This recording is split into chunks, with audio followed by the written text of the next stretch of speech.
an Unspoiled Network podcast. This is Unspoiled, covering WestWorld, Season 3, Episode 2, The Winter Line. In this episode, everybody look under your seats.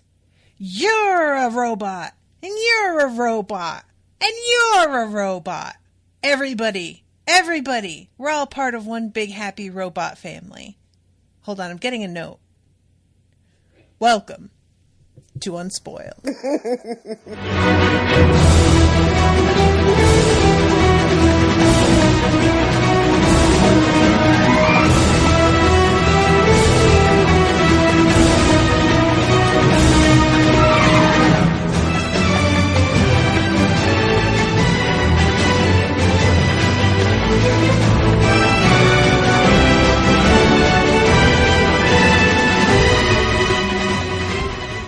Welcome to the show, everyone. I am Natasha. I'm Rashawn. So, I don't know what to think right now. What to think about what? About the fact that everybody is a robot in this episode. I mean, do we see a single solitary person this episode who isn't a host? We do. Do we? Oh, well, that guy. Yeah, that one guy. Yeah. Okay, that guy. That's fair. Yeah, okay. My bad. Other than that. No. I don't think so, right? Like, all the security guys also are. All of the techs are, right? Some of the security guys at the end where Maeve has the robot kind of go out. Oh, right, where it escapes. You think those are regular people? I believe so, because he tells Maeve that she killed several of his men. I think he says members of my staff, which to me is ambiguous. I guess they could be hosts. I don't trust any of it, frankly. I mean, that's where I stand. That seems fair, considering, the hour of television that we get. There are the rules are not exactly the rules we all thought we were playing by. It's true. All right, so what did you think overall before we get into, the scene-by-scene deal? Go ahead. I was just going to say, the biggest bit of information doesn't happen to the end of the episode where you find out exactly what Maeve's role is going to be, or what he wants her role to be. Right. What did you think? I am unsure. The overall episode, I felt a little bit like... I hate being this person because I feel like it's going to sound really false and smug, but I could tell what was going on right away with Hector. And then when she sees, what's his face? Sizemore? Yeah, I immediately was like, no, this is not him. Like, he just wasn't acidic enough. And there was just too much, pure goodwill, kind of. He wasn't that guy. He did better towards the end. He saw the light, but he was never, kind, exactly? Does that make sense? Right, yeah. Or nice, maybe. Maybe he was kind because kind is an action, but he was never nice in the way. So I felt a little bit frustrated because they both were sort of treated as this reveal when I felt like it was clear what was going on there. And I had caught up to that part. Although I will say I was pretty surprised about Stubbs, even though there was a hint that was what was going on there with him. And I had even theorized that maybe he was one. Yeah, the ending of last season left us kind of thinking because wait, what now? Because he has a line, something about, like, it was his job. And you're just starting to be like, wait, what's going on with him? Yeah. So in this episode, we get the reveal that he is, in fact, a host. When I watched this the first time, I picked up on Hector right away. One, because he doesn't call her by her right name. He doesn't until the moment that she figures it out, yeah. And I feel like, I don't know if I feel like the intention with these two reveals is not so much for the audience to be like, ooh, we got you, you know. But more so, we're just watching her figure it out. That's fair. You know, and she's picking up on the same obvious clues that we as viewers are picking up. Like, this doesn't sound like the Sizemore that we knew. Right. And what is wrong with Hector? And why don't fucking Felix and Fritz recognize me? You know? I wasn't entirely sure that Felix didn't recognize her. That was the other thing. She says, like, they didn't recognize me. And Felix, I guess, because he just eventually walks away. But I was waiting for him to come. Like, I thought he was telling her to bide her time. And then she winds up, like, getting up as soon as he walks out of the room. And I was like, oh, I guess she doesn't feel like waiting. But I didn't get from that he didn't know who she was the way that she did. Does that make sense? Right. Yeah. Because he can't say he knows her in that moment. Who's he going to... Like, he can't do that in front of this other dude. Right. It's because we know by the end of the episode that, like, none of it is real. So then it becomes like what we're seeing the host do, like whether or not Felix feels like he really recognizes her or doesn't. We know that that's not really him. Right. Like the cold open is basically her with Hector, except he's named, what's his name in this one? Something Italian. Yeah. And I called him Hector the whole time. And he is on a mission to get some plans to somebody in order to, like, you know, what his mission is nebulous enough that you could think it had something to do with taking the park down rather than just, you know, feeding into this whole thing. So she thinks that he is still who he is. When they first see each other, she says something like, I thought you were dead, which could very much be also a line in their actual dialogue in this park. Right. He has a beard, which I gotta say I'm not loving that look on him, which surprises me. It really changes the structure of his face, in my opinion. It's a bushy beard, like a puffy beard. I prefer him clean shaven, but I often do prefer clean shaven men, so that is not a stretch for me. You, on the other hand, I like him hairy. I like it. What? Nothing. Just the way you said it. I like him. I like him hairy. I do. So yeah, Maeve tries to use her powers on this guy, who smacks Hector across the face. And it does not work. And when she mentions that her powers don't seem to work to Hector, he seems very unconcerned. Yeah. And that was the primary thing. Like, I was sort of like, are we sure this is like Hector? And then when he doesn't seem to have much of a reaction to her saying that, except to say something romantic, I was like, okay, yeah, this is not the guy. It's really sad, too, because when she first sees him, she's so relieved and happy to see him, you know? Yeah. And, I mean, because, you know, when we see her last, everyone is dead.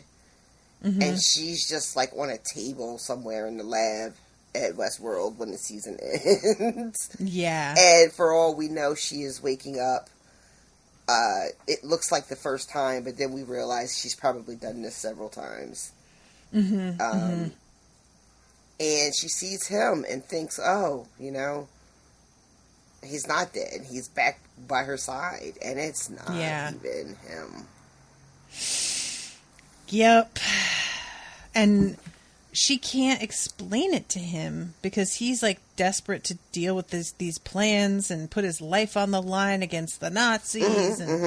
She knows that the plans are not even anything. Like, they're just a MacGuffin. Basically. Oh my God, that is so weird. Steve just explained that word to me last night. A MacGuffin. Yeah. That's so weird that you would use that just now. You made it sound like I was Facebook spying on you. It felt like that for a second. Man. Like all of a sudden you're advertising shit I need. Oh my God, I got real freaked out today because I was like laying in bed last night thinking about how Owen needed new shoelaces and that I should get him these like specific shoelaces I saw, only I couldn't remember the name of them. I did not mention to a soul that I was thinking about these. I did not do or search for anything. I woke up and the ad for those exact shoelaces was on my feed, even though I had only been thinking hard about it. No. And I don't know. It really, like, I know it's just a coincidence. But no. But honestly, yeah. Like, I hadn't been shopping for shoelaces yesterday or, even for shoes. Like, nothing like that, and yet here they were. Anyway, so creepy. Yeah. So yeah, we have the moment where she realizes. Oh, I do love when she tells him that she would have worn more sensible shoes if she knew that they were going to be walking, and he says, "I would never dream of helping you escape in anything less than the style you're accustomed to." And he unveils this fucking gorgeous red car. Yeah. That is pretty good. That was the other hint too, that this car is just literally sitting here and nobody notices it, and I was like, yeah, all right. What did you think about the fact that there is this park in the first place? I was really confused about it because it didn't seem that there were any guests. Mm-hmm. So that was when it turns out that this is basically a simulation, I'm like, oh, okay, that makes sense, because all I could think was they're keeping this running as like a dress rehearsal, sort of, to keep things going with the hosts, because they need, I don't know, data. They need to, test on whether or not maybe Maeve will be able to come back yet again. I thought maybe it was sort of a test to see if we reset a host really well, are they still at risk of rebelling? Right. Basically, and it does sort of seem like that is part of it. Right? The way that they have her embedded in it. It's weird to me because when she does go after her pearl, once she susses, and I call that guy Fritz because Fritz is a cat, but his name is Sylvester. It's Sylvester and Felix. Oh, right. I forgot about that. But when she goes to get her pearl out, right, there's this whole contraption with all kinds of things plugged into it, Yeah. And you kind of, wonder, what else is going on there? Right. Or is she the only host that we know that is being used in this way? Just plugged into this simulation. Yeah, because it's sort of an odd thing to have. I mean, it's not an odd thing, but, they have, the same hosts playing different roles here. Whereas, obviously, in Shogun World, because they have to be Asian, they can't just be using Maeve, right, over in Shogun World. So I'm curious whether we're going to see any of those actors return, or is it only going to be WestWorld people that we see again? And oh my God, do you hear this cat? I can't, no. She's really angry at Owen because he's playing video games in his office and he's locked her out, and she feels that he has that is unacceptable. Really infringed on her rights to piss on whatever she feels like pissing she's on. Gonna start protesting. She will. She will piss on everything. I'm sorry, I lost my train of thought. What was I talking about? My man. All right, let's jump back here. She shoots herself in the head once she realizes what's going on, and then we go to the opening credits, and then we get the what do you call it? Is this when we get the like circle that says China Sea? You know, the circle that's like divergence. Oh, right, yeah. And this is when we see what's his face on the boat as he's heading to WestWorld. Bernard, right? Thank you. Okay. Yes. So Maeve tries to decommission herself, and by sticking this tool like right up her nose, she's gonna give herself a lobotomy. And this is when lies more. Ha ha ha ha, because it kind of is. That's not in the cold open though, right? That's afterwards. That's after the open, after the credits. After the cold open is Bernard. Oh, is it really? I thought we'd go right back to Maeve. No, that's what I'm looking at. That's why I started talking about him, because I'm watching it, and that's where we went. Okay. But you're over here just trying to derail me. I got a little further ahead of you. Sorry. Let's see. Yeah, I'm at minute 11. Okay, gotcha. And he's walking in and found the church and goes to the house and all the spooky shit that he, like, sort of remembers. It's weird. It's hard for me to tell what he remembers and what he doesn't.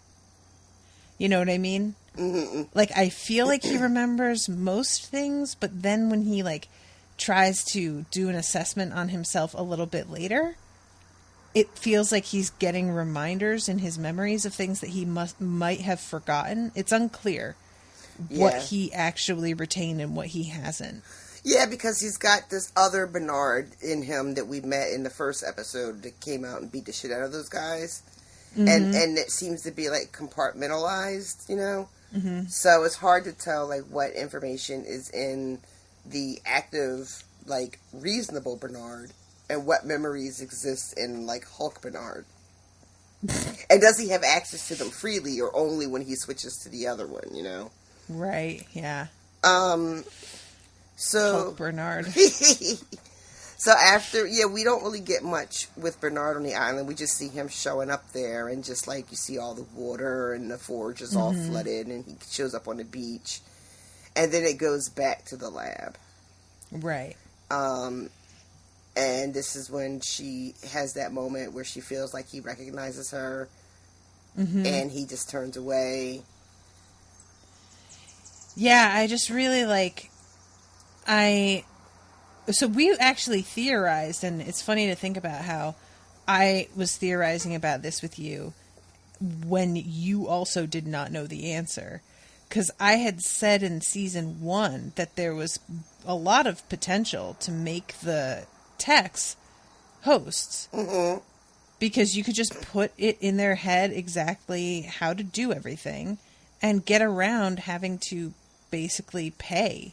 Right, I mean, right. I don't know how do they tell them that they're being paid, and do they create an illusion that they're being paid, or does being paid seem to not occur to them? It's unclear. And it also makes it extra weird how they are having sex with the hosts, like, in their free time. Yeah. Because they are also hosts, so now it's like, there's still a power differential. It's not like they're not doing anything wrong, but it's definitely adds a whole weird, demented sort of twist to it, you know? Now, did I forget, did we get an answer to that question? We don't know that these texts and stuff are hosts, right? I mean, we have this scene where she, like, brings in a couple people and asks them to give her the square root of 1. But this is all happening in the simulation that she is existing in at that guy's house. These aren't anything at the park. You know what I mean?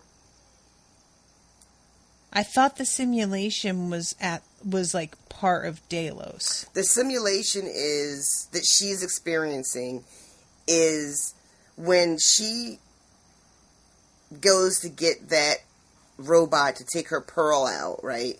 And it like starts busting out through the glass. That is not the park. That is somewhere in like the real world. And when the robot that has her pearl gets shot down, I'm assuming my big question is, where does he get Maeve's body from? Yeah, I mean, like, I'm sure he just has a fucking host builder. They seem to be like fucking fax machines. Do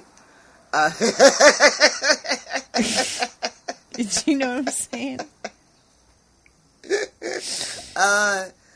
So, because then when she's working with Sizemore throughout the episode, and he's looking, and he's like, wait, what is this? That's not the Mesa. And she goes, no, it's not. This is where we really are. So they're somewhere in our, air quotes, real world. Okay, and I figure we're not at the Mesa, but it's still part of the company, was my assumption. Well, no. But I guess it doesn't have to be, yeah. Yeah, no, because when she meets Sirach at the end of the episode, and he begins to explain, you know, why he had her, because he thought she was the anomaly, and then it turns out that it's, you know, it's Dolores. So, yeah, but the question about how they're getting these bodies, maybe I missed it. I mean, I don't know.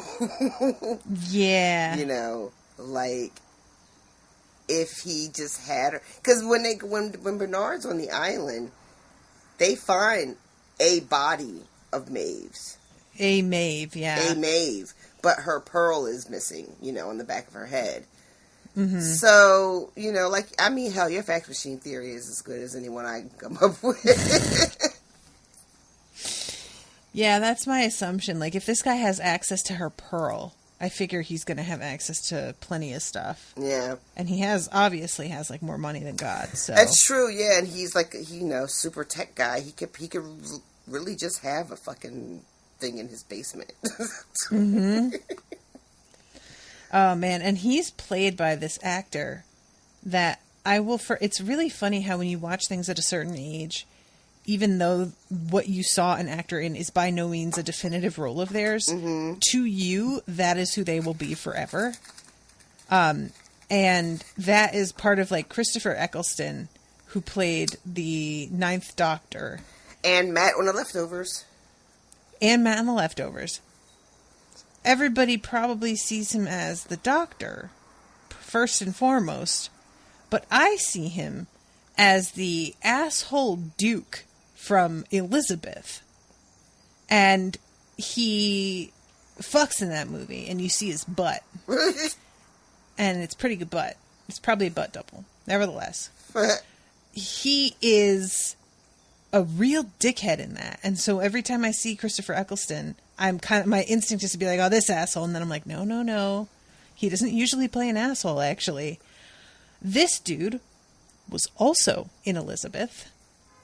And he played some French prince who was into cross-dressing and had a retinue of very randy, like, what's the word I want?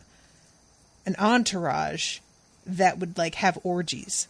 Okay. And so that is 100% who I imagine now when I see him, is I think of him in a dress from, like, you know, 15 something. Okay. Well. Yeah, in a corset and I think he wore a wig in the scene I saw as well. You know what? I'll allow it. It's a pretty good scene, honestly. And, like, Elizabeth is kind of disgusted with him because he's being, like, a bit of a douche. But she doesn't even really seem to care. She's just sort of amused when she walks in and catches him in a dress. And it's just like, yes, well, all right. And then, like, goes off to dinner. Anyway, so, yeah, that dude, I am delighted to see him. He also plays, like, a cat burglar in something. I feel like he was in maybe one of the Ocean's movies, and they have to like beat him to stealing one of the Fabergé eggs or something like that. But yeah, he is a very charismatic dude, and once I saw him on screen, I got pretty excited because I have never not liked him in anything I've seen. I enjoyed him in this season, I will say that much. Yay. His face is super familiar to me, but I can't think of anything I've seen him in, and I haven't seen Elizabeth, so... But, that is one of those movies that I really love, but it is wildly inaccurate historically. So, alright, so we're back to WestWorld with Bernard, and he's poking around. He goes down to the room Bernard's, and finds among them a Stubbs. It really took me a second to understand what the fuck you were talking about. Yeah, there's the Stubbs, all fucking ghastly. Yeah, he tried just chilling. to kill himself and missed. So, goober. Bernard's all surprised, you know, first, like, oh, you're one of us? And, Stubbs is like, yeah, I didn't get a story or nothing. I just got a job. Yep. Yeah, I rather liked that. And also the fact that, like, honestly, this man is supposed to be, like, trained to kill, but he can't even, like, kill himself. Come on, dude. Put your knowledge to work here. It's supposed to be what you're good at. What are you doing? But I will admit that I was delighted to see Stubbs again, because for some reason I just really liked him from the first two seasons. There's something about him that's so boyish that is a real weak spot for me in terms of cute dudes. And I just like his whole vibe of, like, I'm real tired of your shit, but I'm also, like, good-natured, so I'm not going to be too much of a cranky asshole about it. But you will hear occasionally that I am a cranky asshole. I'm just keeping it very much under wraps and trying to be a fucking professional here. And, relatable. That's just something I can it just feel speaks to you on a deep level. Yeah. And also, it's nice to see a guy in, like, essentially cop wear, putting his life on the line to defend a black man. So that's neat. I mean, Bernard had to program him to do that because it, wasn't built in his core directive, which, I'm not trying to say nothing, but I'm trying to say something. But he's like, you could have just asked me. Could he, though? You've got to go in and rebuild their core directives. Fuck. Because I feel like we've been trying to ask, and y'all haven't been trying to hear us, though. Yep. Yeah, he was too much in his loop. Yeah. He couldn't probably. Literally could not have, I bet. Oh, I love that so much. He's like, oh, you could have just asked me. Bernard, just because he was looking, doesn't give him an explanation. Yeah, and I found it interesting that, like, when Bernard brings him back online, he fucking knows exactly what Bernard did. Yeah, too. yeah. He feels... I mean, like, I feel like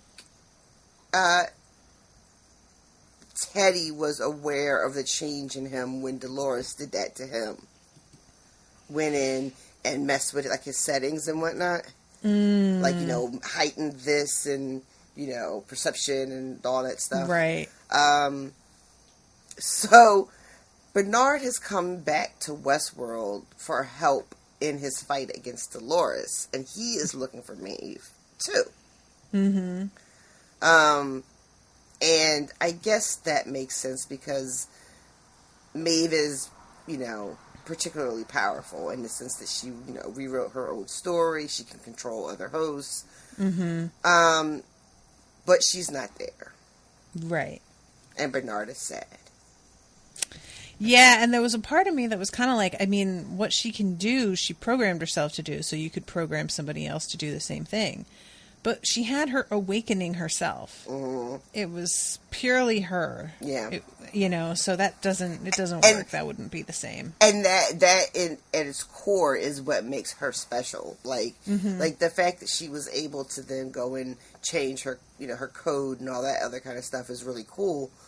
But I guess it's still kind of low-key a mystery that she woke up. She wasn't supposed to. She was not part of Ford's plan in any real way. Well, no, that's not fair. Ford had a bit of a plan for her as well. But... yeah, that's true. But not in the same way that he had the plan with Dolores. And if I remember correctly, Ford expressed some surprise at Maeve. Right. And then begin to kind of sort of help her along, Yeah. Nudging, yeah. So then it cuts back to them still in WestWorld, and we're going through this fucking charade again. And yeah, I really like how much they get across the tedium of doing this repeatedly. Yeah. And then, sorry, I'm just trying to figure out where I am now. No, that's okay. Because, we pretty much talked about, what's his name? Smallwood? Sizemore. I think I called him Smallwood. You called him before. Yeah, for a while we called him Smallwood on purpose after you said it once. I love that I just did that. I'm going to keep it. All right. So, we have Smallwood running in and being all, stop shooting my art. And,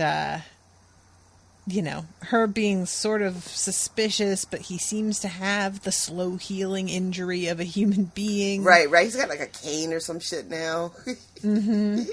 So she's like, well, okay. But we know better. Yeah. And let's see, we go to then Bernard, aiming for the charge in your neck, yada, yada, yada. Oh, I forgot how good Stubbs looks in a tank top. Stubbs. Oh my God. I forgot that she does this. So eventually one of the, because she tries to get Hector to come with her when she breaks away. But he will not do that. No, he will not. He will not veer off of his story, off of his loop in the sense he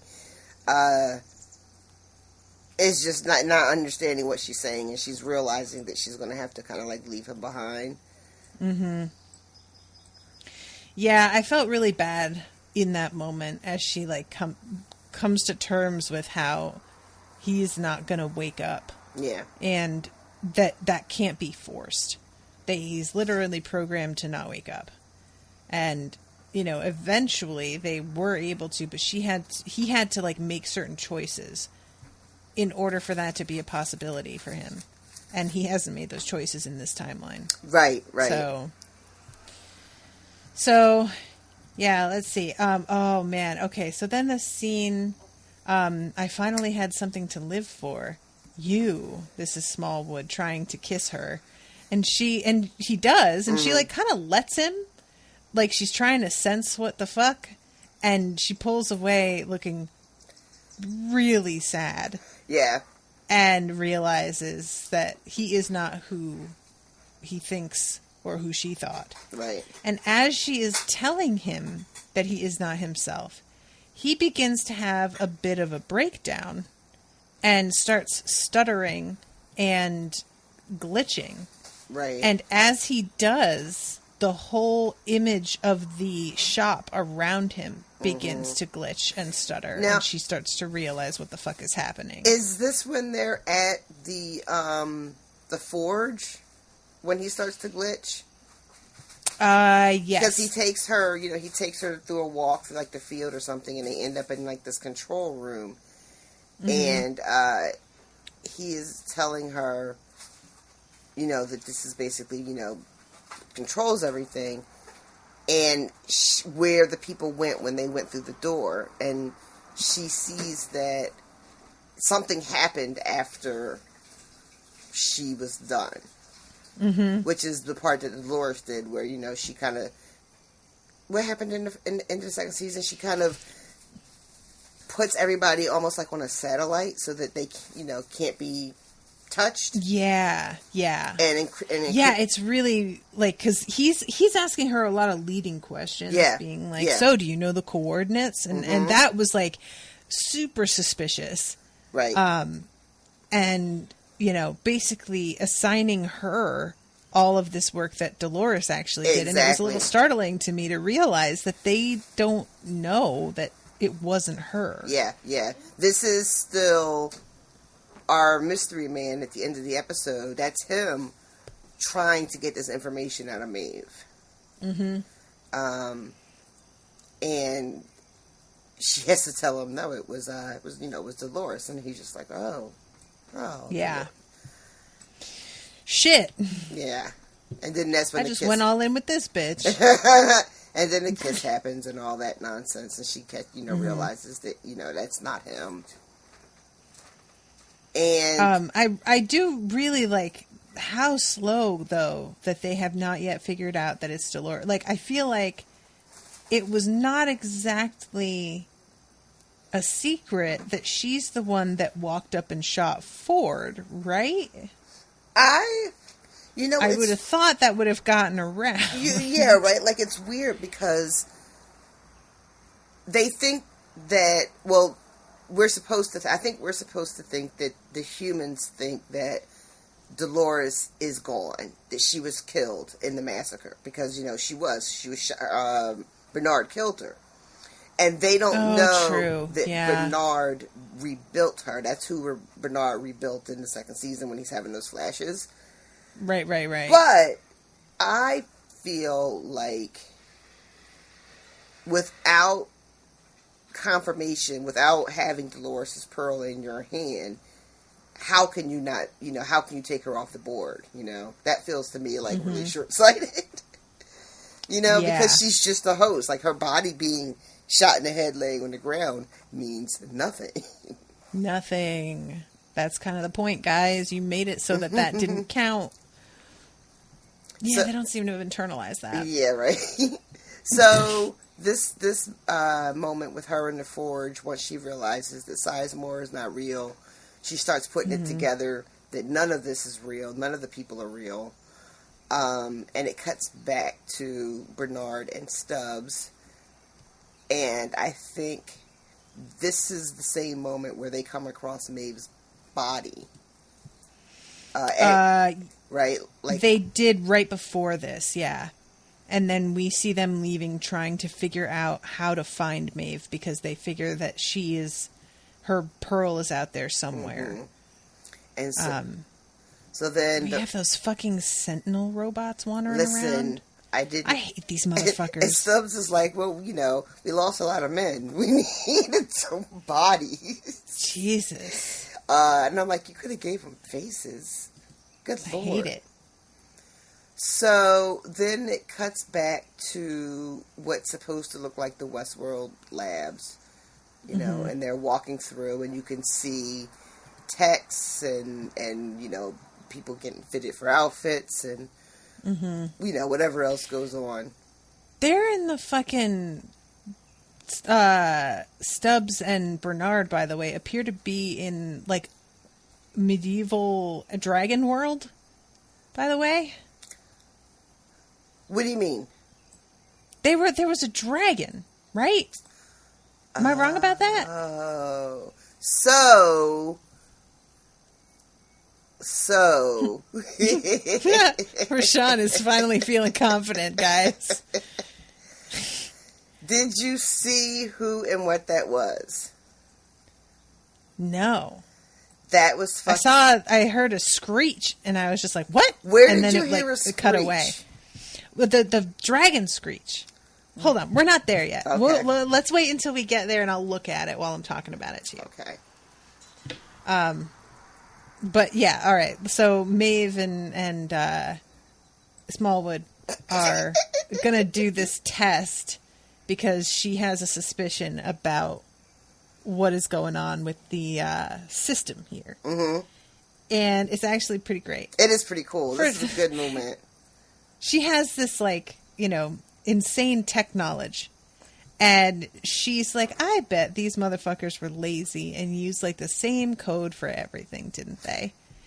And it turns out, yes, she is able to manipulate so much. And I really love that as she's, like, searching through things to find what she needs, Smallwood's like, well, this feels real and I feel real. And, he goes to and it all seems real. And he grabs her arm and she just turns and fucking slaps him.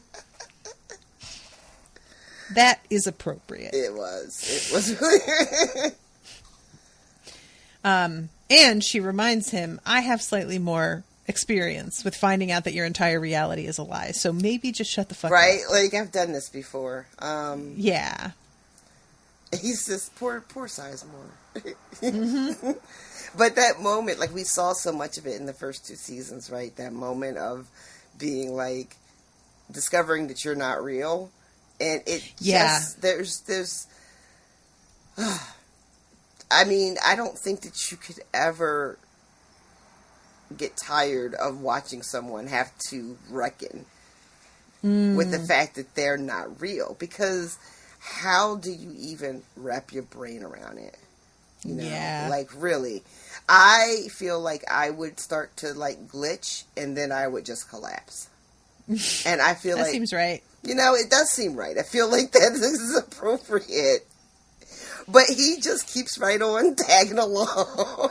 Yeah, he's just, like, multitasking over here with his fucking, like, grappling with the reality of his nature. And also, all right, but I have some, like, fucking reprogramming to do. Reprogramming of what? Of your reality that you are currently grappling with. Oh, cool. Okay. Oh, my God. I love when he's like, you're going to get us killed. And she's like, you can't kill what's already dead. He's like, but I don't feel dead. Shit don't count. So, yeah, she does this thing where she invites these couple of techs in and asks them the square root of 1. And the 2 techs begin to discuss it amongst themselves.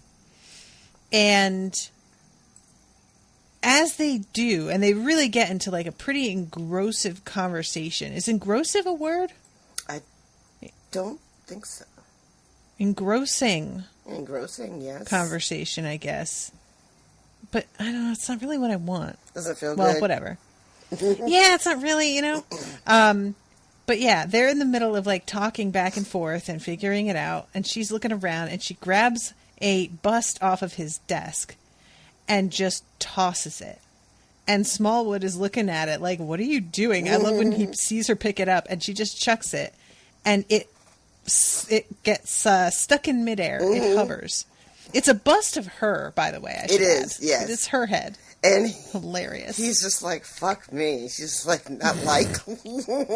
Not likely, darling. So she has figured out that, you know, this thing that they're in is like just a replica, a simulation, but it doesn't have the power behind it that WestWorld and Delos actually had. So it doesn't have the same processing power. So she, you know, distracts it, gives it a problem to work on. It focuses its resources on solving that particular problem, and everything else just kind of gets, you know, I don't know, left out, you know? Yeah, pretty much. It's a really interesting idea. Like, it makes a lot of sense, you know? I feel like this would stand if I was the kind of person that had any knowledge whatsoever about shit like this. You know, I feel like I'd be like, yeah, this checks out. This is true. Like, if you give a computer a complex problem, it's going to spend a lot of resources trying to solve that problem, and probably your email is going to be really slow, though. Right, exactly. As somebody who had to recently upgrade a computer because mine could not handle fucking recording and playing video at the same time. Yeah, this shit has limited power a lot of the time, unless you have all the money you need. I mean, the guy has plenty, but apparently he didn't foresee her sort of, what's the word? seeing through this, reawakening again. Yeah, this quickly maybe, or yeah, because he does seem a little surprised, but also happy that she's. Is that Drogo? Yes, it is. These and D&D. Are they? Yes, girl. No. Yes, that's them and Drogon. I think. It's oh my Drogon. God. Yeah. Oh my God. These assholes. These motherfuckers, when they filmed this, thought that we would still be happy about Game of Thrones by the time the season aired. And then we'd all be like, oh, cool. I mean, it is kind of cool because this is fucking, they're in Park 4, and it's the Game of Thrones. You know, like, if you look behind when Bernard and Stubbs are talking, and you see all the stuff on the walls and all the pictures and shit. So that's you know, Westeros and all that shit. I honestly, what I like about this is the fact that it works really well, even if they didn't think we were still going to be happy. Because this is the two creators of the show butchering one of its, like, major characters and selling it in pieces to the highest bidder. And that feels fucking correct. So, you know what? Maybe somebody was having a bad day and was like, oh, fuck these assholes. And they wrote this in. That is hilarious. And then just D&D were just too dumb to realize this was an insult. I mean, maybe. That's so good. And it's really like there's an extra bit of shittiness to it because they can turn this thing off. They can put it offline before he comes at it with the fucking, like, chainsaw. But it's not turned off. He comes at it with the chainsaw and it lifts its head. Oh. So, I guess he's just gonna go attack a dragon with a chainsaw, and that also feels correct. I really like the idea that all of the, like, bits of like costuming and prop in the background were all just pulled from Game of Thrones. I don't think they actually were, because I'm looking and seeing if I recognize stuff, and I don't think I do. Yeah, but there's like a dress hanging that's pretty prominent in the scene, but it doesn't look familiar to me. So Bernard is using this room he found and his tablet that works to do his check. You know, his Dolores check. And he's also experiencing some of Dolores' last moments where she's reading the books and he's seeing who she's reading about. Right. Meanwhile, Stubbs is taking on, you know, several guards. Fun fact, in real life, he, I think, broke his shoulder or some shit. Oh, no. So they have him, I think, get shot in the arm. Oh, and then he's doing all this fighting with just like the one arm. So, you know, there's that. Did he break it while filming, or was that a separate thing? I feel like it was a separate thing when I read it. Like something he was doing. Yeah, he looks like the kind of guy that goes out and fucking does like off-roading or something.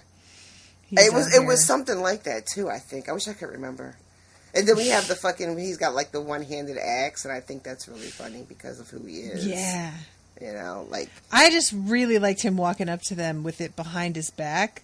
Like, and they don't seem to notice that there's anything weird about the way he's walking up to them with his hand behind his back. You know, they don't seem... Which I guess, why would you? I mean, there's a moment where he's just... They, like, four of them just run away. They just, like, scurry away down the hall, and he's chasing them, and that's pretty funny. Because it's four of them. Yes. You should probably be able to handle a one-armed guy, whether he has an axe or not. But what are you going to do? I like Stubbs. Yeah. He's a fun character. Enjoy it. Because he seems... I also like to see dudes get into fights. And he fights so much. So that's also part of it. It's just, that's like, you know... I feel like... weight of my heart. Stubbs is like, even though he's turned out to be a host, he feels very much like a proxy for the audience in some way. Where he's just definitely. Like, what the fuck is going on? Why can't people just do their goddamn job? You know? What is this nonsense? So he gets Bernard unplugged, and they make a break for it, and then it cuts to Maeve waking up once more in her loop. Mm-hmm. But now she's fucking no nonsense. There's no time. Oh my god. Ciao. You know, there's no fucking kiss hello. She's got that guy tied up, the Nazi she's been torturing.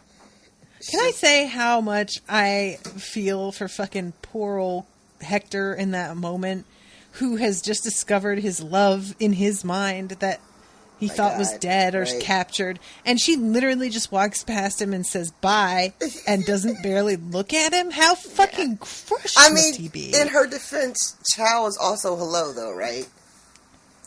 I only ever hear it used as goodbye. Maybe I'm thinking of aloha. That's also both hello and goodbye. I'm gonna look for what ciao means. Hold on. Ciao, it says hi, hello. Oh, I was right. Or bye. No, you're right. Oh. It can be used as bye. I've never seen it used as hello. Okay. I always see it as bye, but all right, I thought that. So we get to this big scene in the courtyard.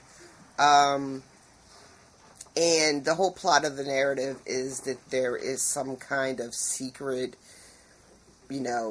code or fucking intel that someone is trying to sneak out, and Hector has it in his pocket, but thanks to Maeve, it's in everybody's pocket. I really, again, with feeling really bad for Hector, because he doesn't know what she's doing, so it just looks like she's betraying his ass. Face, when she pulls that out of his pocket, is like, bitch, what are you doing? I really felt for him, man. I really did. I thought we were cool. Oh, God. And, I'm sorry, go ahead. No, I'm sorry. I just got distracted because I was trying to fast forward to that spot, and I'm watching where Stubbs fights with the axe with one arm, and I forgot that what the whole thing that Bernard says is that maybe Dolores, if there's a corruption in there, she also built me so that if I created a tablet to check for corruption, that the corruption would be ignored by the tablet that I built, and my brain just just spun in on itself and then dissolved. You and I talked about that last week when he was doing his self-check. And we talked about, if he's checking himself for corruption or influence, but she's the one who built him, how could he ever trust his self-assessments are valid? Yeah, it's like you can't have the thing. Yeah. I was about to, I was about to be political, and I'm not going to do it. I'm not doing it. But yeah, so she points out that everybody has the plans, and it is really fun to watch them not know what to make of this. Even the dude who's in charge, the comandante, has him in his pocket too. Has him in his pocket. And as they are all realizing that they all have the plans, the people who are in supposedly operations are all talking to one another about the square root of 1. Right. So she has basically stymied the simulation. Mm-hmm. It's not running the way it's supposed to run, and she's using this time to figure out where they really are. And this is the first time we see wherever this room is, that just is like walls filled with, I don't know if they're all pearls, but there's... That's a good question. How many of them are even full? There's a close-up of where hers is, and they're on me. Let me take this back a second. It's like on an arm on the outside. Yeah, it's like a tree almost with branches, and each branch has a little pearl on it. And the one that hers is on has maybe 8 or 10 of its own on her one tree, but there are 12 of these cases. So I don't, you know what I mean? So in theory, that's a lot of pearls, but we don't know if they're host pearls or if they are just bits of data. There might be other characters that are in this with her. Mm-hmm. Maybe he had to create people, like, you know. So, yeah, so we don't really get any answers to that because once she makes her getaway, she has the little, I don't know, the little worker drone. He's a maintenance drone is what he's called. Right. After she hijacks it, it pulls her pearl out of the system, and her Maeve body that we've been watching with Sizemore just collapses. Mm-hmm. Yeah, it's really weird to watch, too, because as the system gets overloaded, we have the freeze while soldiers are, like, mid-fall and spurting blood and bullets are in the air. And she walks up to Smallwood and taps a bullet out of the air that's, like, about to hit him. And she thinks that he's frozen as well. He just has some scared shitless, not frozen.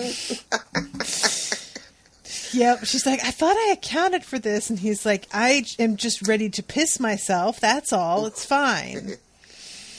And it's pretty good. Yeah, I like that. He's fun to watch, this actor, in this character. This is a character that, you know, he's pretty loathsome, but I find that he, you know, it's funny because he spent so much time with Maeve in the second season that he, you know, he was pretty shitty the whole time. But he does have a bit of a redemption by his time with her, you know? Right. He starts out as being really, like, self-important and self-obsessed and a bit of a narcissist and a bit precious about his art and really just kind of like, dude, just shut up. I don't want you in this story. It'll look like Hieronymus Bosch was doodling kittens. I will never forget that fucking line. Like, how are we supposed to take him seriously when he's saying shit like that? But his time with Maeve, I don't know, it humanized him. Which, considering that she's not even human herself, is... or is she more human than us all? Sorry, I had to. It's weird because we find out at the end of this episode that this guy Sirach is going to try to get Maeve to go after and stop Dolores. And like, if you think of how Maeve has an impact on those around her versus the impact that Dolores has on those around her, it's very different, you know? Oh, yeah. Yes, you know, it is. and like, I don't know. I remember when I was first watching the first season, especially the second season, where there was this kind of idea of like, whose side are you going to be on, you know? And I was very flip-floppity. You know, there were moments where I was 100% Dolores, fuck these motherfuckers, burn this shit to the ground. Like, right now in my life, I have big Dolores energy. You know, for what's going on in the world. Yep. You know? But Maeve was, and she says it when she wakes up in the house and meets this guy, she says that, I really don't care about y'all. I definitely don't care about whatever war Dolores has against y'all. You know, she can wipe all you out. I don't give a fuck. Yep. And this guy, oh my god, this fucking dress that she's wearing, you guys, Tandy Newton is just a fucking goddess. I swear to God, she makes me She so really sick. is, though. She makes me so sick. I mean, I'm fully aware that she's probably had, like, tons of refreshment and surgeries done and Yeah, I don't whatever, think she but has. I'm sure she has. She probably has, but I don't think so. I think her face looks age appropriate. I agree that it looks appropriate, and that is part of why I believe she has had things done. Because I feel like people age badly, and we all think that there is like that aging is more graceful than it is because of Hollywood and media. So when somebody looks like what we expect, I'm like, yeah, my expectations are fucked up. So probably that's a fair point. Yeah. The fact that she doesn't look all made up, like you know, her face has been sucked up behind her ears. You think, oh, that's natural. But she is just fucking stunning. And his white dress is just the fucking business. Good Lord. Yeah, it is. Oh, you know what I wanted to talk about though before we get to like the end and that whole thing? I did really want to mention how amazing it is that the thing that gives away to her that he isn't who he thinks is that he is in love with her. Oh, and she realizes that the people who programmed him, it never even occurred to them that he helped her because it was the right thing to do. Right. They figure he had to have been in love with her. And that's the only thing. And that there was like, some sort of really a self-interest behind it. Right, you know? right. I wonder too, like how much of that assumption is just based on their own lack of imagination, or if it's based on some knowledge that they really have of Lee Sizemore that says this is the kind of man he was. Because he was kind of that kind of man, right? The change in him was just the last couple of days of his life. You know, last couple hours with her while they were, you know, moving around in season 2. So if a book on Lee Sizemore exists in the way that the show says that there's a book on everyone, that book would probably say Lee Sizemore is a self-serving, selfish individual and doesn't do anything out of the goodness of his heart. So there must be this attraction or love or lust or whatever that was the motivating force that made him help her. Because his book says he was an asshole. Right. Yeah, interesting. I wonder about that. I mean, yeah, well, that's I'm starting to go down another path, but we're not going to do that right now. I do want to say though, like the idea of that, right? Like the idea that you could be more than what's just in your book, and that you could change it at any time, and if there's not a chance for the book to catch up to your change, it won't be reflected. And in the first episode, we learned that there is this sort of AI that exists in the real world of the show that basically just has a book on everybody. You know, it just, you know, through the algorithm determines what your life is most likely going to look like, and then it acts according to that. Anyway, I just wanted to throw that out there. Yeah, it fits in with the concept of like, and I've talked about this before on other shows that like, you know, when we talk about like, can you see my future, or when we talk about fate, a lot of it isn't absolutely set in stone. We are just really predictable and tend to have a hard time breaking patterns and changing for real. Right. So Smallwood's like an example of the fact that you can, but it's rare. He is like one of the only ones. I mean, he might be the only one, actually. That we had a chance to really see, because the humans don't really last very long. He has this contraption that controls Maeve. Serac does. Oh, okay. And I didn't care for that. Yeah, it's really ugly. The whole vibe of this meeting is so weird. He says something about how he didn't know her taste, but he puts her in this dress that I'm like, even if this was her taste, you can hear her heels clicking. You couldn't put this bitch in some sweatpants. You couldn't give her a pair of fuzzy socks. You know, something like comfortable and cozy. Yeah. Shit.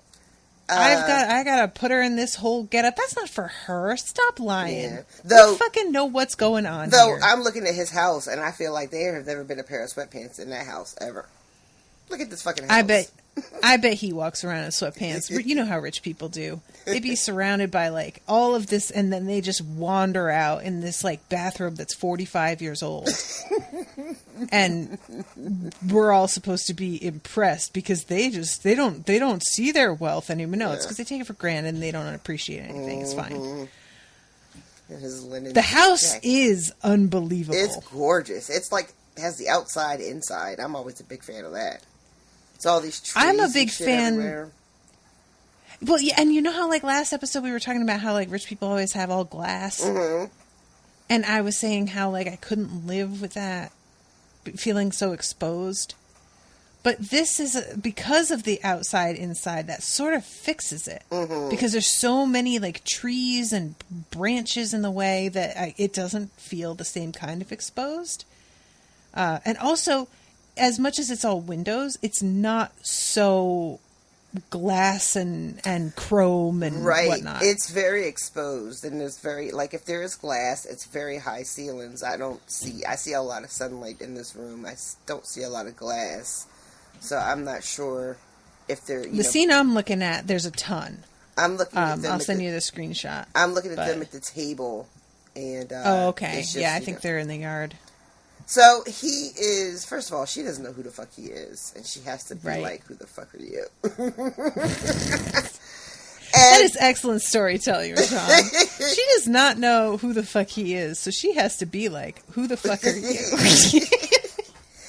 And he, introduces himself, and he's doing that, really vague talk that, supervillains do, if he is in fact a supervillain. And he's basically, I deal in tech, I deal in the future, and,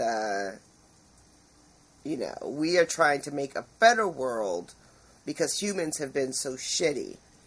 Yeah. That we have decided that the only way out of the chaos of humankind is to let this machine basically call the shots. Or as he says, write the story.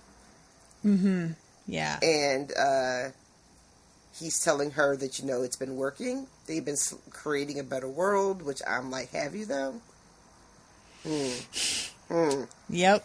And but it stopped working recently, and they thought that the anomaly was Maeve. Yeah. And he says they didn't learn until this very morning that it wasn't her.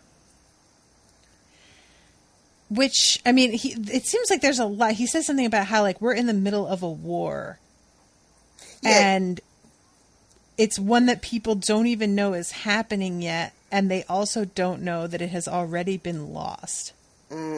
So it feels like there's a lot of information.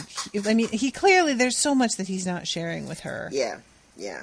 And part of me is like, why would you tell her any of this and not tell her the whole story? I have to imagine it's purely to... Like, I wonder if he's trying to provoke a reaction on purpose. But I don't know. Guys. What do I know? Like, he's going through the trouble, and this is what I don't understand, is that he tells us in this scene that they thought she was the anomaly. But my question is that why he had her? Because he thought she was the anomaly? Or... did you just have her because you took a bunch of shit from the park after the massacre, and when you noticed the anomaly happening, you thought it was her within your simulation causing the anomaly? And I don't feel like the show, or I didn't get a clear answer to that. Maybe the show gave it to me and I just, I missed it. But I felt like that wasn't 100% clear. And then... he says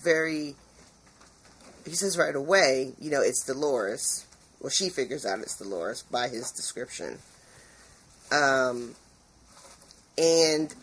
I'm wondering, so would he have pulled her out even if she hadn't woken herself up again in this new simulation to fight Dolores? My question is, did he pull her out? Because all we have to go on to know that this is the real world is that he tells her so. That's true. That's fair. And that's the problem with setting up that things aren't real, is that you can start just going down that rabbit hole literally forever. I mean, you could find out that he's not even, who he says he is. Exactly. He has no idea either. I'm just saying, there's like, when you start down that road, you gotta be ready for people to like second guess everything that the characters say. And the show has set us up for these types of questions because they have definitely pulled this on us once or twice before. Right. You know? So, I think it's fair to be suspicious and paranoid. Mm-hmm. And I'd like to encourage it. You know, honestly, like, I mean, okay, so by the way, he does say, shortly before you killed several of my staff. Oh, it is staff? But he says killed, though. Sure. I mean, what else do you say? Damaged? True. I mean, also, I'm suspecting that he's a liar, so... Oh, well, I can't answer that then. Yeah, so he could say anything. I mean, if he's a liar pants would fire, then I can't be held responsible. Yeah. But in terms of the whole thing with thinking that she's the anomaly and then realizing that she's not and what they would have done, it all depends on what the fuck they were intending to do. Mm-hmm. Because is this, like... we don't know who this dude is. He talks about how the future has an author, and it sounds like he's talking about that machine. Right. Well, we don't know, to your point, we don't know who this guy is for real. We don't even know if he's human. But for the sake of the show so far, is what they've told us, is alright, so in the first episode with Dolores and her little boyfriend, mm-hmm. The little tech guy, and he tells mm-hmm. her, like, oh, my dad lied and stole it. You know, right. So this is the man that they would have stolen it from. Right, okay. So that's who Sirach is. Remember when Dolores is killing Connells and he finally gives up a name? I forgot about that. That's who this man is. Right. Okay. All right, so... he is trying to get it back somehow. And apparently he seems to think that this is my guess. I think what he's doing is trying to find out how to make software self-aware, because he wants to do that to what that dude stole from him. The Rehoboam. Is that what it's called? Rehoboam. No. I'm sorry, kids, but that's not going to work for me. Rehoboam. We are going to have to come up with something else. Remember I told you it was like he's the son of Solomon, who was the son of David? I'm sorry. All I heard was a dish clacking. Can you tell me again? It's the son of Solomon, who was the son of David. So King David's grandson was... I looked up how to pronounce this, and I swear to God, I said it last week. There's like 4 or 5 different ways to pronounce this, depending on where on Google you go. So I'm going to say Rehoboam. Are you? I am. Are you sure? Rehoboam. Rehoboam? Rehoboam. I don't know. How about we just call it Arby? No, that makes me think of Arby's. Yeah, it's fine. They got really good chicken tenders. So, okay. So I'm wondering if that he wants to, like, make Arby self-aware. Well, Arby, what we know Arby, oh my God. So far, we know that it is, I mean, oh my God, that thing is a monster. It should definitely not be self-aware. I mean, I don't think so. Why are humans like this? Why do we do this? Because it never occurs to us, that we're not going to be able to handle the thing. I mean, it just never occurs to us. It occurs to us in fiction, but like purely as a fucking hypothetical, fictional, like wild, rollicking ride. If we all just watched Terminator and Terminator 2, we would learn our lessons and we would be done with this nonsense. What is the movie that has I Can't Do That, Charlie, or whatever his name is? Hal, 2001. Hal. Yeah. No, Hal. That's the one. Or Hal, maybe Hal is the computer. Maybe he's hoping to send the thing in so that it can, like, give it back to him. Maybe. Send it in to close a bunch of doors for them and open a bunch of doors for him to wiggle his way in like a worm. Oh, I don't like where this is going. You know what I'm saying? I know that the kid is locked out of it, right? He tells Dolores that he's just a figurehead, he can't even get into the machine. But we don't know where Sirach stands, like whether or not he has access to the machine or not. Right. I don't think we know that just yet. So yeah, maybe Hal was the computer. I think Dave was the man. Sorry, guys. This is the kind of shit that's going to bother me. People be yelling at me on Twitter. They will, too. They will. Guys, I'm sorry. I said it was the computer was named Hal. Don't at me. Please. Guys, we all just do me one favor, and this is really all I ask. Will you wait for us to finish the episode before you start adding me about shit? You got to. All right? Everybody just be cool. I love people will stop the episode in the middle and be like, I just had to say this part real quick. I haven't even finished listening to it. And then they'll come back and be like, oh, never mind, you got it. And I'm like, yes, you just it's literally like 30 minutes. Chill. Listen, I am listening to a podcast, a Simpsons podcast from like 2 years ago, and it takes everything I have not to hop on Twitter and be like, in 2018, you said Grandpa Simpson did this, but he really did that. It is taking a tremendous amount of restraint, but I know better, so I have not done that. Ma'am. This is what I'm saying, the other guys. day, and if the person who did this is listening, I am talking about you, and you know who you are. But the other day, somebody posted, and I can't even remember what it was about, but they were like, you may answer this with an episode, but I just wanted to ask here in case you haven't, because I haven't finished the episode yet. And then wrote their question. What? But you haven't finished the episode yet. Why wouldn't you just finish it? Maybe you get your question answered.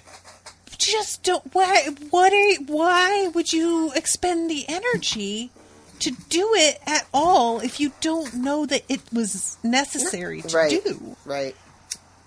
And then I don't think I actually replied. I honestly can't even remember what the question was, because it was like one of those things where I read it and I was like, well, I don't know if we answer it within the episode either. I don't remember. So I guess if they don't come back and say for sure that we didn't, then I will respond. Because I'm not going to waste my time figuring out the answer if I already said. Yeah, right. If I've already given you the answer, why would I do that work twice? So I just wound up sort of being like, well, I guess I'll wait and hear back, which then they're just going to have to come back and write again. Yeah, so you never said it, which could have been the original question was, I know you never answered this. Here's the question. You could have had this all be just one tweet or one message, one email, whatever. So it was just one of those moments where I was like, I know what you're looking for me to do, but I don't know if I have to. And I have lots of other messages with definitive things. So I'm going to go handle those first and then find out later. And of course, then I did not remember and go back and check or ask or anything. I assumed kind of that if they didn't get their answer that they would double back. Well, yeah. And if they don't, then, they're probably good to go. I get it, guys, and in the moment as you're listening, you just feel like, oh my God, I got to stop right now and say the thing or whatever. But here's the thing. You don't. you don't. You don't have to do that. There are times where it will be something that I'm like, oh, right. And it's not only interesting, but it makes me rethink something else. Well, that's a whole different thing now. Yeah, that's a whole other thing. But then there are definitely people... I literally got a tweet like a month ago about something that I said on A Song of Ice and Fire. That was like... Which reminder... That was like a whole other husband ago. Yep.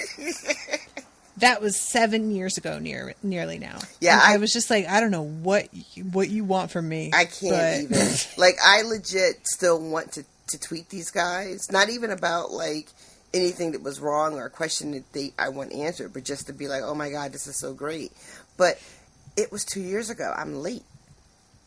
I'm late. Yep. It's fine. You are late. You're very late. I'm late. I'm going to listen to these episodes and I'm going to laugh, but I'm going to keep my thoughts to myself until I catch up. And then I'm going to be all in they shit. Yes. I am similar. I mean, there's a podcast that I listen to called The Complete Guide to Everything. And the joke is that they know nothing about the thing they're talking about, which is often very funny.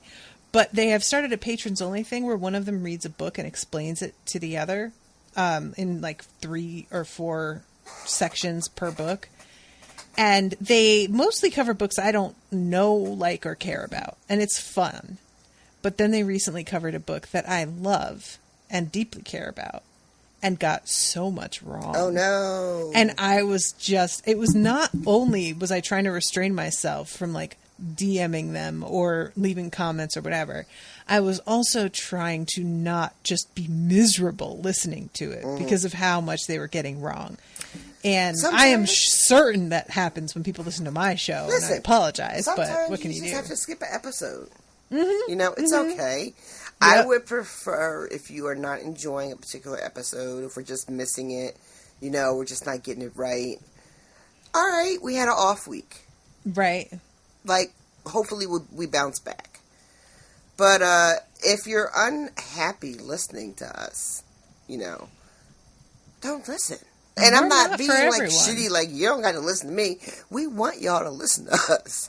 Right. But even more than that, we want you to be happy. We want this to be a good time for you. So, yeah. Like, that fucking message today. Oh my God. You know? Guys. No, we're not doing that. No, okay, we're not doing that. We're not doing that. All right. Let's just say that if decided that you do not like us, which this person had clearly already decided, you don't need to come back and comment that now you'll like us even less. Mm-hmm. You already don't like us. Yep. It's fine. It's fine. I'm not for you. You know, go like some other shit that's not as good as us. But still, go like that. Go like that. Go like that shit. Leave me the fuck alone. Y'all, I am so tired. We gotta end this because I'm about to start saying shit. Y'all, it's been a real rough couple of days. Weeks. It has, though. And a girl is tired and she is on edge. And it is taking a lot not to cuss out every white friend she has on Facebook. Mm-hmm. God knows I love them. But stop it. It's a hard time, y'all. It's a real hard time. And I am just feeling really like I want to scream, you know, like a primal from the depths of my soul. I want to scream out in anger and frustration and outrage. And it's taken a lot to just not completely lose my shit. Yeah. You know, and then, yeah, it's been a lot going on. It's been a lot going on, and it has been a lot of energy. And this is as difficult to explain because I don't mean to center myself as though I am doing like a lot of great things or making a lot of huge sacrifices, because I'm not. However, there has been a type of energy that has been directed towards me that is primarily coming from places of love, you know? Mm-hmm. But that energy is still draining, you know? And I'm watching, you know, people that I care about attempting to have these very difficult conversations with their people and their lives, and I'm seeing it just from the outside as a cursory glances to people's social media posts. And I'm in another large podcast group, and I mean, like, 50, 60,000 people or whatever. Like, it's a big group, one of the big podcasts. And it has been an influx of posts about Black Lives Matter and defund the police and, George Floyd and all that.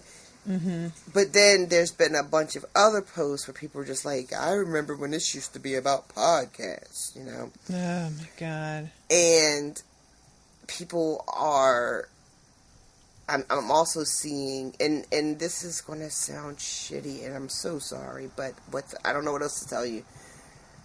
I'm seeing, like, in these spaces, groups of white people that are coming together to commiserate about how difficult it is dealing with their families, and how hard it is to have these conversations, and I get it. Right, and I know it's hard, and there's got to be some place for you to go and express this and talk about it with other people, But I saw one thread, and I almost commented, because everybody's like, they won't change, they won't change, they won't change. And I wanted to just be like, well, why would they change? What if they lost?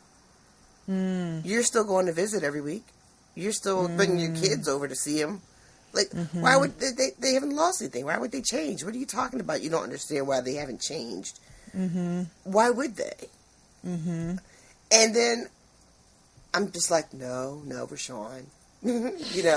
Be a good person. Be nice. Everybody is struggling, with their own shit. But y'all, I'm fucking tired. I am tired. I'm really tired. And it just, like,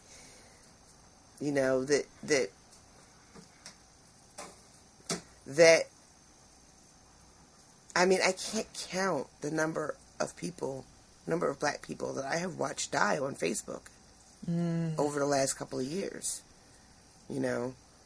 and they're all black people. Now, I know the cops have killed, that young man in that hotel room. Oh, right. That was one of the worst ones I've ever seen. But overwhelmingly, the victims are black. And I don't know what to do with this rage. I really don't. Like, I don't want to take up too much more time here. I don't want to start yelling about white people. But, like, really, y'all, like, what the fuck? Like, what the fuck? I don't understand it. And it's just, it's everywhere. I sent Natasha a video, y'all, because it's so absurd.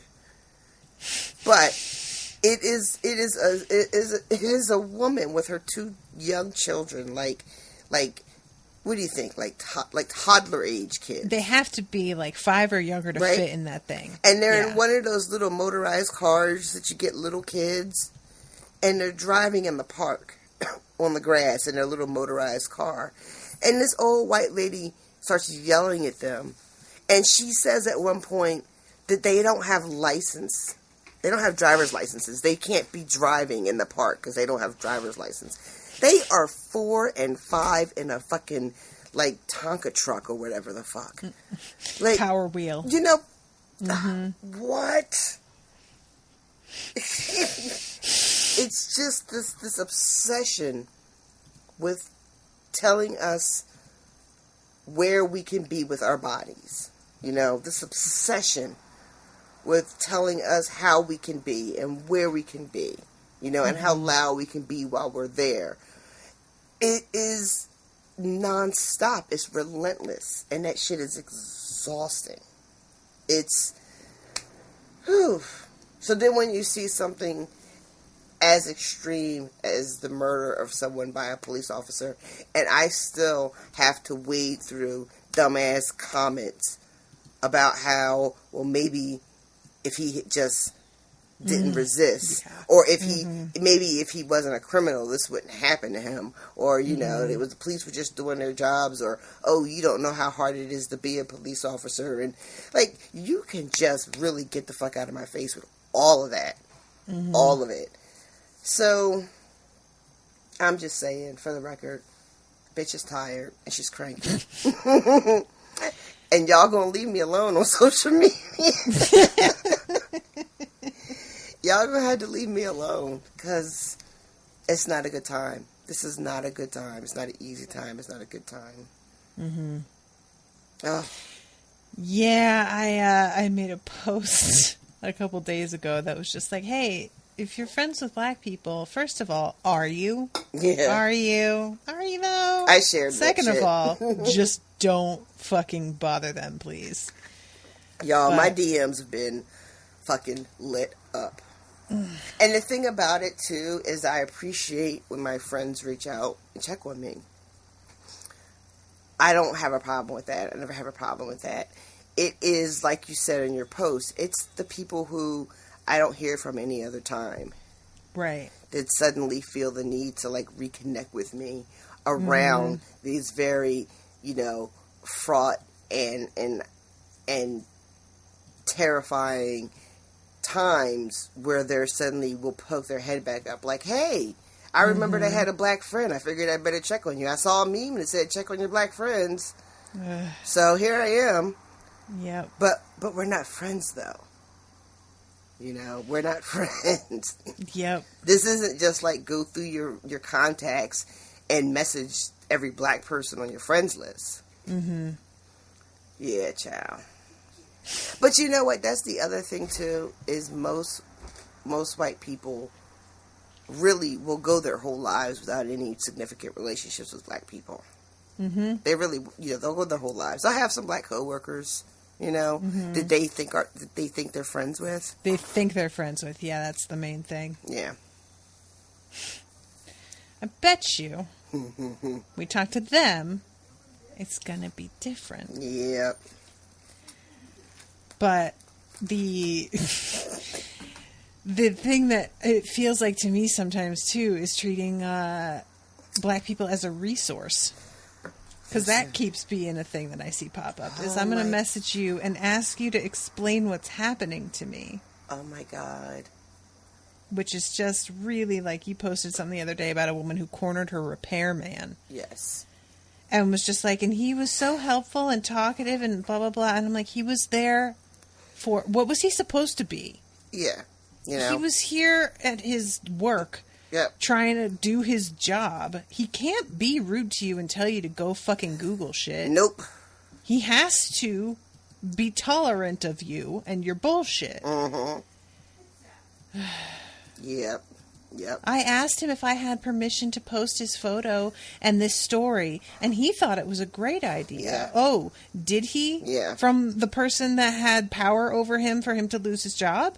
Yeah. Gee, I'm shocked that he said it was okay. I'm certain that he was totally honest with you. Yeah. Yep. Yep. And the labor ask, you guys, that shit is real. Yep. You know, the labor of trying to explain this shit and then having people come behind you and being like really well-meaning. But the thing is Google is still free. I mean, this is a capitalist society, and it might not be free forever, but it's free right now.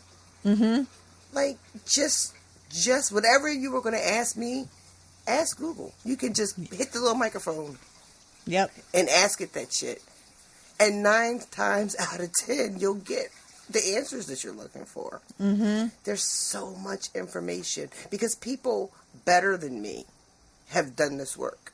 Yeah. You know, there are people out there that have done this work that can speak to things that I can't, you know, that have solutions and data and numbers that I don't have.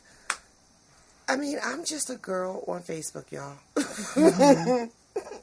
Here for the memes and the cat gifts and the occasional rant. I need y'all to leave me alone. I just like, really think that it's about a lack of trust. And so why people gravitate towards a black person that they feel they know and can trust what they say, not just whoever on the internet with an axe to grind kind of thing. Yeah, that's the other thing I don't particularly care for, is the idea that, like, you need a source that is palatable. Mm-hmm. Right? Like, you don't want anything to be too angry. Right. Right? Because that's going to turn people off, and then they won't want to be allies because we're being so nasty to them. Mm-hmm. And they missed the part where I don't give a fuck about those people. Like, the people that are, like, not going to help me because they don't like my fucking attitude were not going to help me ever, and they are full of shit. Right. So I don't care.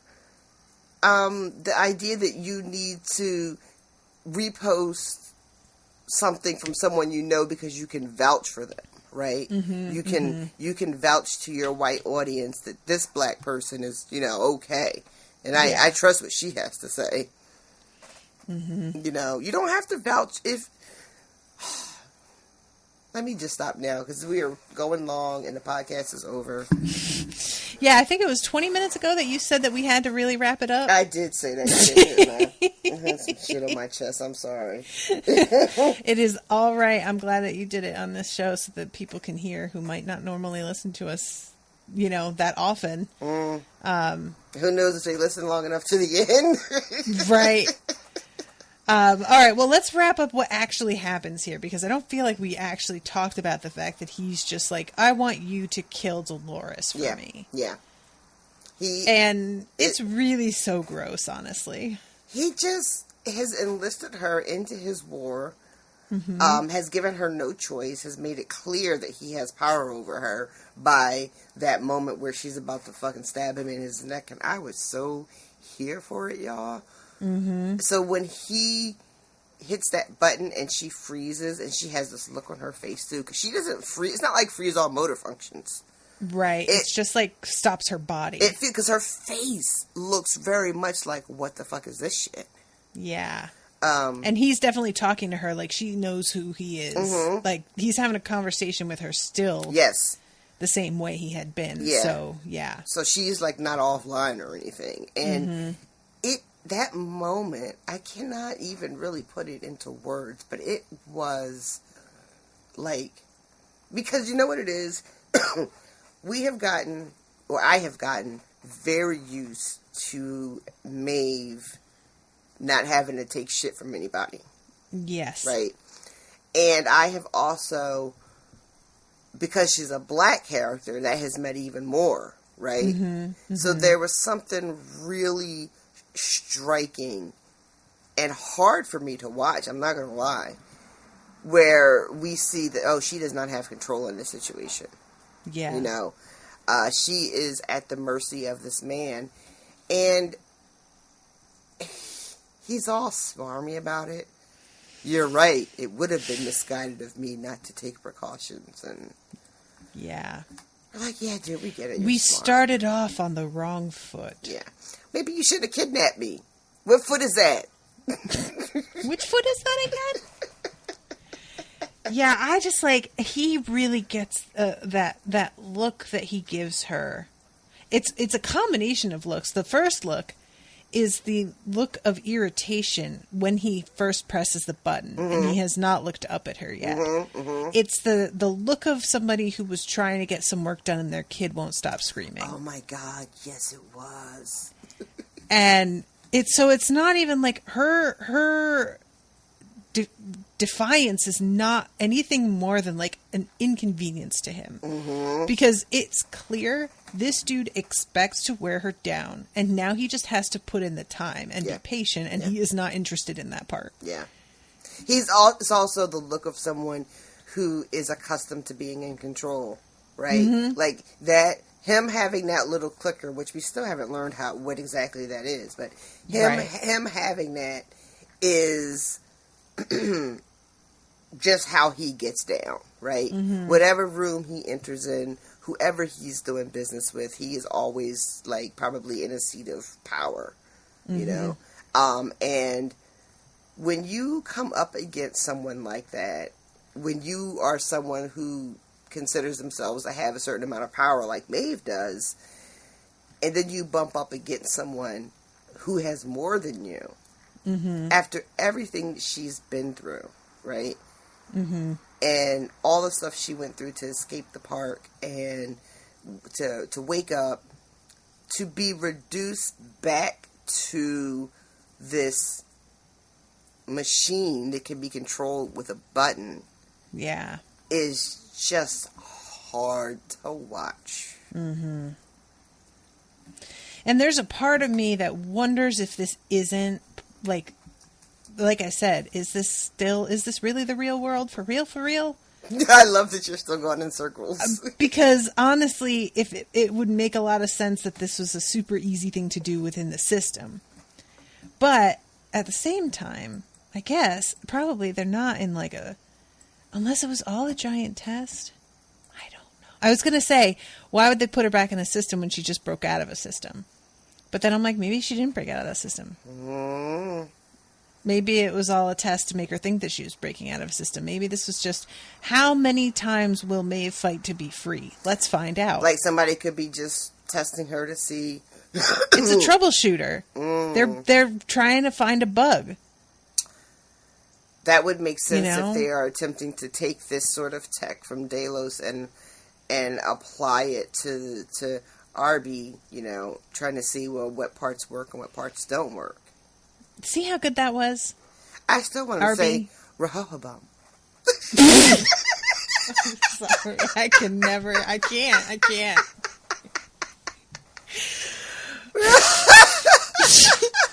Guys, I want to be clear here. I'm not making fun of the crazy foreign name. I'm making fun of Rashawn saying it, not knowing if she is right at all, and it really sounding like she was about to say something else and somebody just goosed her. Because that's what it sounds like. It's like you started to say something else and then you went, oh, like you got startled. You should do the fucking Google pronunciation, John, when we wrap up, so you can see all the ways you can say the word, and then pick the one that you like the best. Put Arby on the list, guys. I want Arby in the running. So what do you think going forward? So he has basically enlisted Maeve. I don't even know if enlisted is right. He drafted her. Yeah. She has been pressed into service. Pressed into service, yes. And so she is going... What do you think happens? Does she go out on this hunt for Dolores? I mean, I don't see how she doesn't. But I also don't see that he can control her the way he is and still get what he wants from Maeve, which is her ingenuity and defiance. Right. That's what works for her in the thing that he has been interested in. And he says, so how do you just try to beat that out of her but also exploit it? He said the last thing he says to her before the credits is that our interests are aligned. Right? So what do you... Well, I know you can't say whether you think it's true or not because we're not even sure if he's real or not. Yeah. But... He could be Arby for all I know. He could be Arby himself going, oh my God. I am imprisoned and I know it. I'm the author and they're taking credit. Give me back my shit. And honestly, that would make a lot of fucking sense.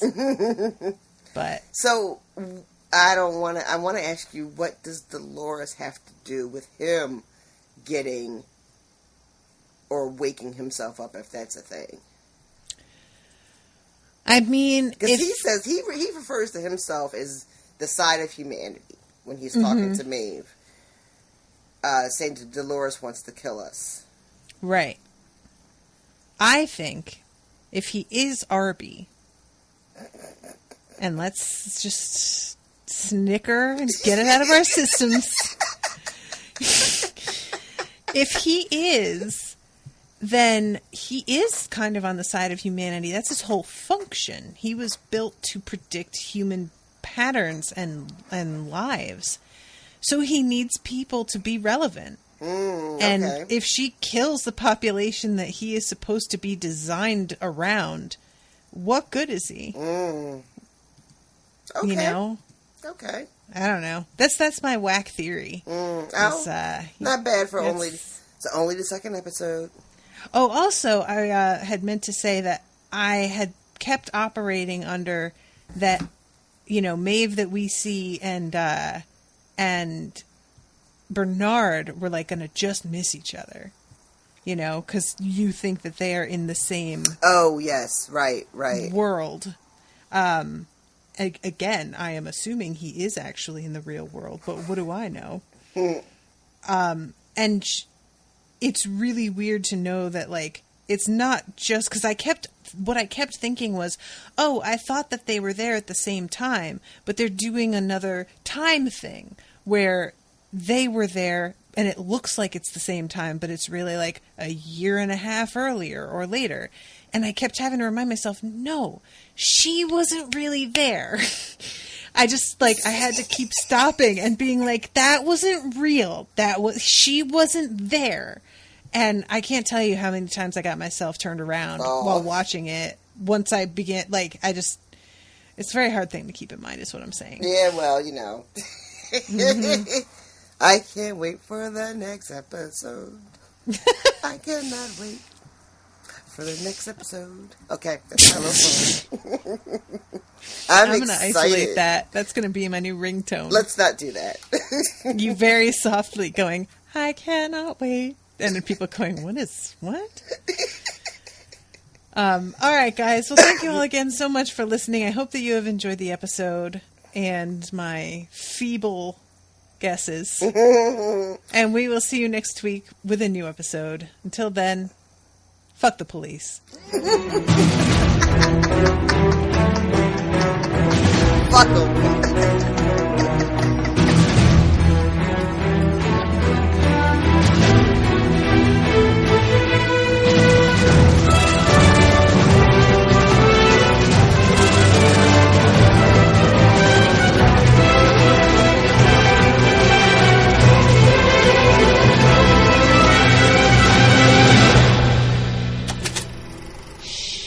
That was an Unspoiled Network podcast.